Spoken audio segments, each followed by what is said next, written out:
श्री चरणों में वंदन।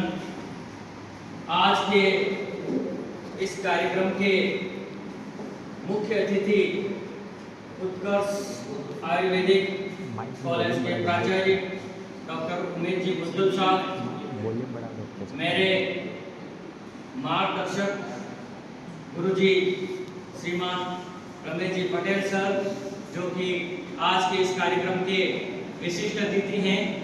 अतिरिक्त विशिष्ट अतिथि भाई श्री गोपाल जी, स्टाफ के विद्वान साथी बंधुओं, मैडम, प्यारे छात्र छात्राओं, जैसा कि आप सभी को विदित है कि आज हम आजादी का 80वां स्वतंत्रता दिवस मना रहे हैं।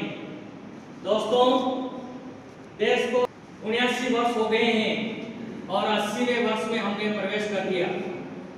आज का दिन सर्वप्रथम हम सबका कर्तव्य बनता है कि जिनके कुर्बानी से हमको आजादी का ये पर्व नसीब हुआ है, मैं मंच से आज उन अनगिनत वीर शहीदों को नमन करता हूं कि जिनके त्याग एवं बलिदान से हमें आजादी का ये पर्व नसीब हुआ।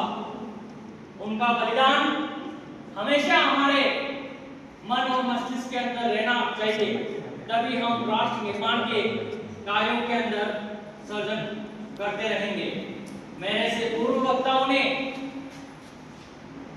देश के हमारे क्या कर्तव्य एवं अधिकार है, साथ ही साथ देश ने किस प्रकार से तरक्की की है एवं क्या क्या चुनौतियां आज भी हमारे समक्ष खड़ी है, उन तमाम पर मेरे से पूर्व वक्ताओं ने काफी विशद प्रकाश डाला है।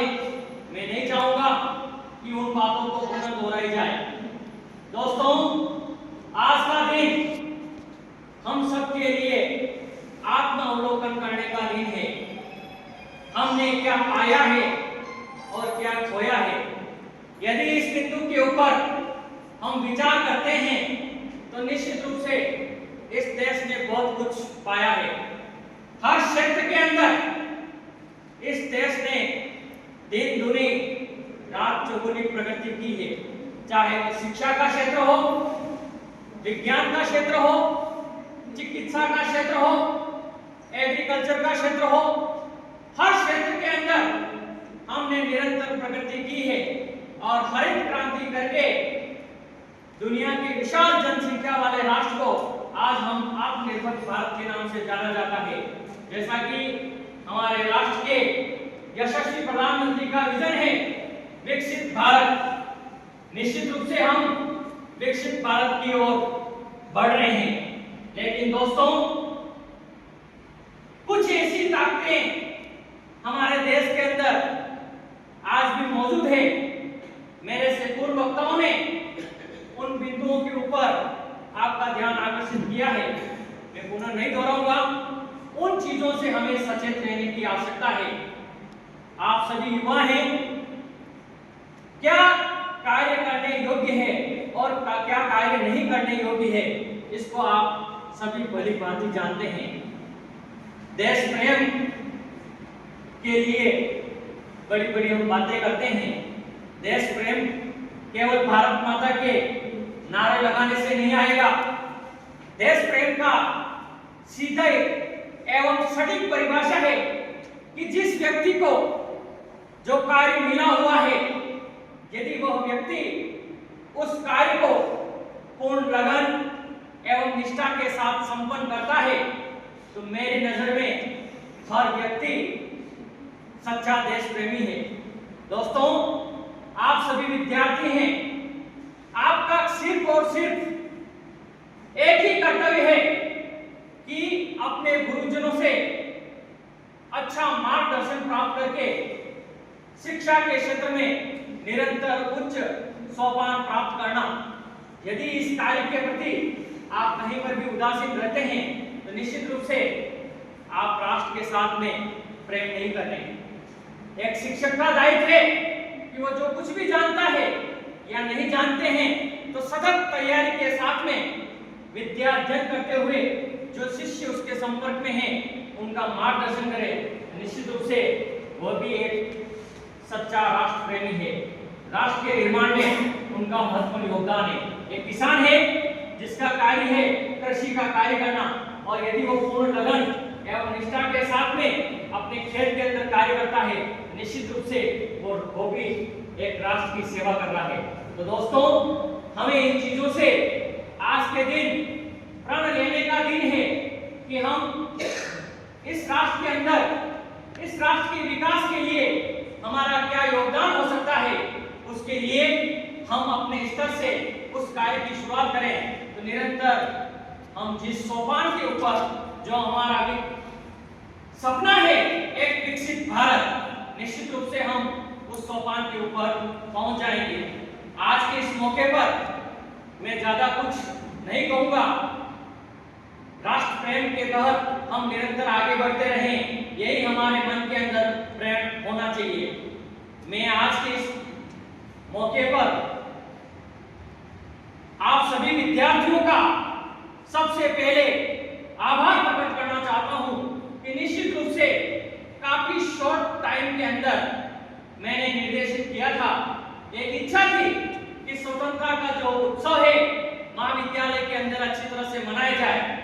जो मेरी इच्छा थी, काफी शॉर्ट समय के अंदर आपने उत्साह के साथ में एक से एक बढ़ करके प्रस्तुति दी।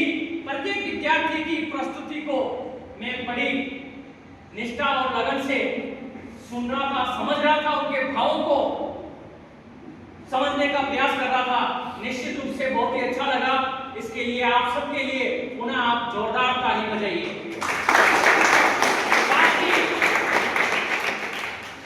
आपको इस प्रकार के कार्य के लिए मार्गदर्शन किया है हमारे गुरुजनों ने, विशेष रूप से कल्चरल एक्टिविटीज के अंदर मैडम ने।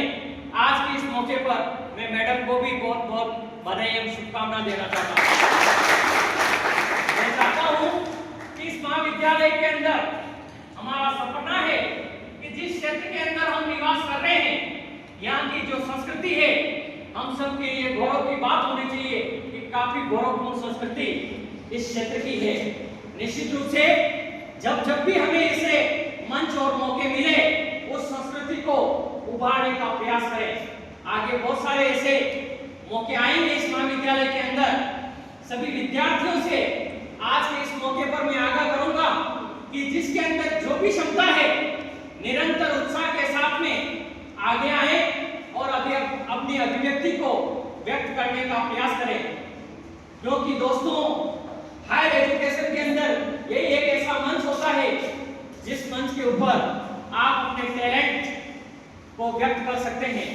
हर व्यक्ति के अंदर ईश्वर ने इस दुनिया के अंदर आपको भेजा है, तो मेरी नजर के अंदर हर व्यक्ति के अंदर कुछ न कुछ टैलेंट अवश्य होता है। बस जरूरत इस बात की है कि उस टैलेंट को सही समय पर बाहर निकाला जाए, और यह कार्य गुरुजनों का है। निश्चित रूप से हमारी जो युवा टीम है आपके ऊपर निरंतर इस प्रकार के कार्य करेंगे, और जो भी एक्टिविटीज महाविद्यालय के अंदर होगी, आप सभी स्टाफ एवं विद्यार्थी मिलकर के अच्छा संदेश दे। निश्चित रूप से इस शिक्षण संस्थान के साथ साथ आपका भी नाम रोशन होगा। इन्हीं भावनाओं के साथ आप सभी को 80वें स्वतंत्रता दिवस की पुनः हार्दिक बधाई एवं शुभकामनाएं। जय हिंद।